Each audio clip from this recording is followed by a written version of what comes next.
आज पूरे भारत में क्या चल रहा है? डर का कारोबार चल रहा है।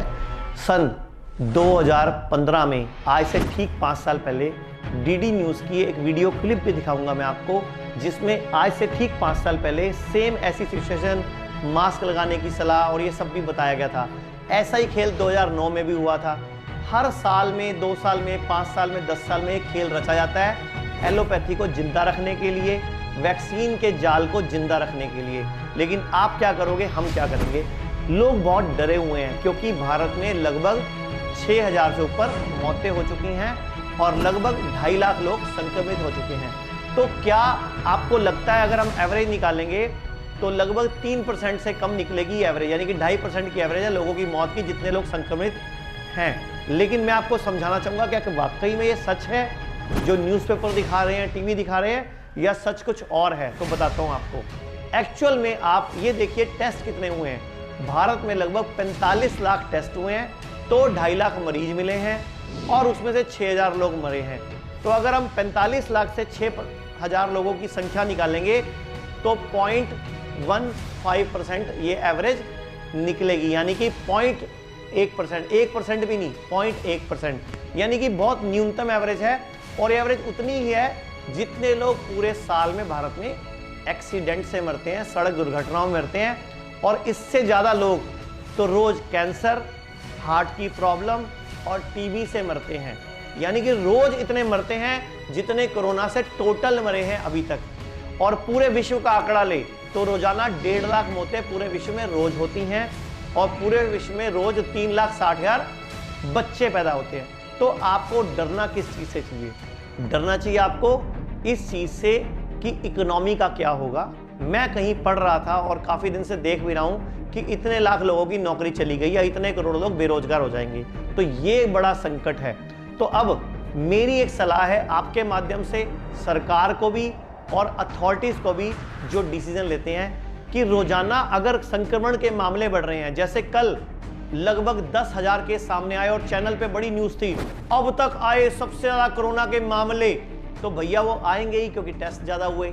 तो अगर मैं बात करूं एवरेज की, कि अगर अभी तक टोटल 45 लाख लोगों का टेस्ट हुआ और 2.5 लाख लोग सामने आए, तो लगभग 5% लोग टेस्ट में पॉजिटिव आ रहे हैं। तो इसका मतलब अगर टेस्ट 40 लाख हुए हैं तो 2.5 लाख लोग आए। अगर टेस्ट 4 करोड़ होते तो 25 लाख पेशेंट होते। अगर टेस्ट 40 करोड़ होते तो 2.5 करोड़ पेशेंट होते। और टेस्ट 130 करोड़ के होते तो लगभग हमारे देश में लगभग 7.5 करोड़ पेशेंट होते। तो अब आप बताओ, टेस्ट ज़्यादा होने से पेशेंट सामने आ रहे हैं। और आपको बता देता हूँ, जितने लोगों को सिम्टम्स आते हैं वो सिर्फ 15 से 20% होते हैं। 80% लोगों को तो सिम्टम ही नहीं आते, वो एसिम्टोमेटिक होते हैं, तो उनका टेस्ट भी नहीं किया जाता।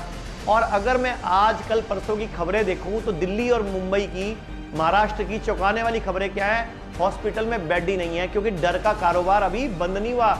ये डर का कारोबार अगर आपको समझना है पूरी तरह से, तो मेरे YouTube और Facebook पेज पर part 1, part 2, WHO, China, USA का षड्यंत्र के नाम से लगभग 10-12 वीडियोज़ हैं, पार्ट 1, पार्ट 2, पार्ट 10, 12 तक। वो आप देख लीजिए तो आपको पूरा अमेरिका का बिजनेस मॉडल, कैसे वो खेल खेलता है, कैसे चाइना खेल खेलता है, आपको सब समझ आ जाएगा और इलाज भी समझ आ जाएगा। फिलहाल मैं क्या सलाह देने आया हूँ सरकार को, कि सरकार को क्या करना चाहिए? अगर टेस्टों की संख्या बढ़ाएगी तो रोगियों की संख्या भी बढ़ेगी। सरकार कह रही है हमने फैक्ट्रियां खोल दी, मॉल्स खोल दिए, ये भी खोल दिया, वो भी खोल दिया, लेकिन आपको सच बताऊं, मेरे बहुत सारे मित्र जो फैक्ट्रियां चलाते हैं, जो बिजनेस करते हैं, वो बोलते हैं वर्कर ही नहीं है। पंजाब, हरियाणा, हिमाचल में जो फसल काटते हैं कर्मचारी नहीं है, क्योंकि मजदूर घर जा चुके हैं। अब अखबार की अगर फ्रंटलाइन आएगी कि एक दिन में 10,000 रोगी मिले, आपको लगता है वो मजदूर वापस आएंगे? नहीं आएंगे, क्योंकि वो माइंड में साइकोलॉजिकल ये लग रहा है अभी केस बढ़ रहे हैं। और एक नया जो बीमारी पैदा हो रही है वो हो रही है डिप्रेशन, एनेक्साइटी, सिजोफ्रेनिया, दिमाग में जो टेंशन वर्ड आ रहा है ना, ये और बड़ी सारी बीमारियों को लीड करेगा। तो क्या सलाह है कि सरकार रोज टेस्टों की संख्या बढ़ा रही है, जिससे संक्रमितों की संख्या बढ़ रही है, जबकि होना क्या चाहिए, संक्रमित अगर हो रहे हैं वो अपने आप ठीक भी तो हो रहे हैं। स्वाइन फ्लू से बचने के लिए साफ सफाई का विशेष ध्यान रखा जाए और फ्लू के शुरुआती लक्षण दिखते ही सावधानी बरती जाए। जब भी खांसी या छींक आए, रुमाल या टिश्यू पेपर का इस्तेमाल करें। थोड़ी थोड़ी देर में हाथ को साबुन और पानी से धोते रहें। लोगों से मिलने पर हाथ मिलाने, गले लगने या चूमने से बचना चाहिए। फ्लू के शुरुआती लक्षण दिखते ही अपने डॉक्टर से संपर्क करें। अगर फ्लू के लक्षण नजर आते हैं तो दूसरों से लगभग 1 मीटर की दूरी बनाकर रहें। फ्लू के लक्षण दिखने पर घर पर रहें। ऑफिस, बाजार या स्कूल जाने से परहेज करना चाहिए। बिना धुले हुए हाथों से आंख, नाक या मुंह छूने से बचना चाहिए। सब लोगों को चाहिए इम्यूनिटी के लिए गर्म पानी पिएं, हर्बल टी पिएं, फ्रूट्स खाएं, सैलड खाएं, कुछ दिन के लिए दूध वाली चीजें ना खाएं। मतलब पीएच बैलेंस डाइट चार्ट लें, वो हमारी संस्था से भी आप मंगा सकते हो।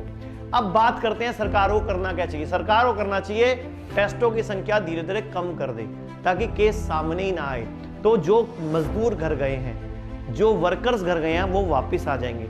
जैसे हमारे कॉल सेंटर में भी लगभग 2000 बच्चे और 150 डॉक्टर्स काम करते थे। तो आपको सच बताऊं, पिछले लगभग 15 दिन से आधों के फोन नंबर ही बंद हो गए।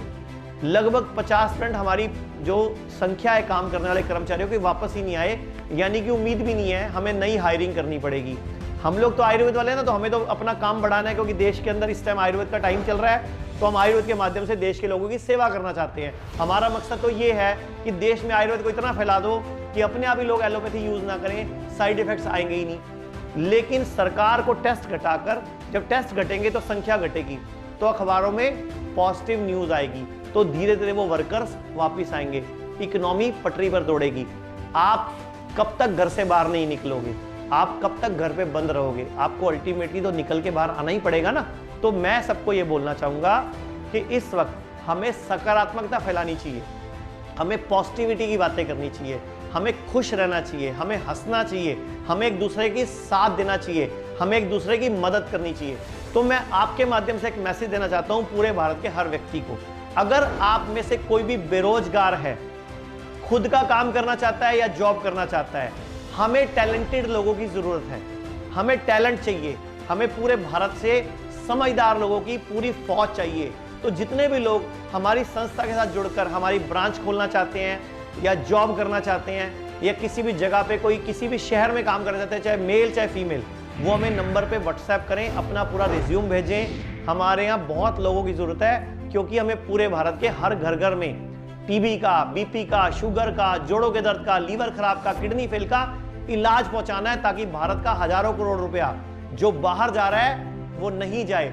हमें स्वदेशी की क्रांति लानी है, हमें लोकल के लिए वोकल बनना है, हमें आवाज उठानी है, हमें चाइना का सामान नहीं खरीदना है, हमें नई नई इंडस्ट्री लगानी है। तो मैं आप सबसे आह्वान करता हूं, अगर आप कोई युवा हैं, टैलेंटेड हैं, आपको लगता है मुझ में ये टैलेंट है, मैं संस्था के साथ जुड़कर ऐसे मदद कर सकता हूं, तो जुड़िए, हमारे स्क्रीन पर अपना रिज्यूम भेजिए, अपनी पूरी डिटेल लिख के भेजिए। दूसरी बात, अगर आप कोई इलाज चाहते हैं, अगर आप चाहते हैं आपको स्वस्थ रहना है, तो स्वस्थ रहने के लिए हमारे पूरे भारत में 100 से अधिक क्लिनिक्स हैं, जहां हर जगह डॉक्टर उपलब्ध है। इसके अलावा हमारे 280 तरह के खुद के फॉर्मूले हैं, आयुर्वेद के और होम्योपैथी के।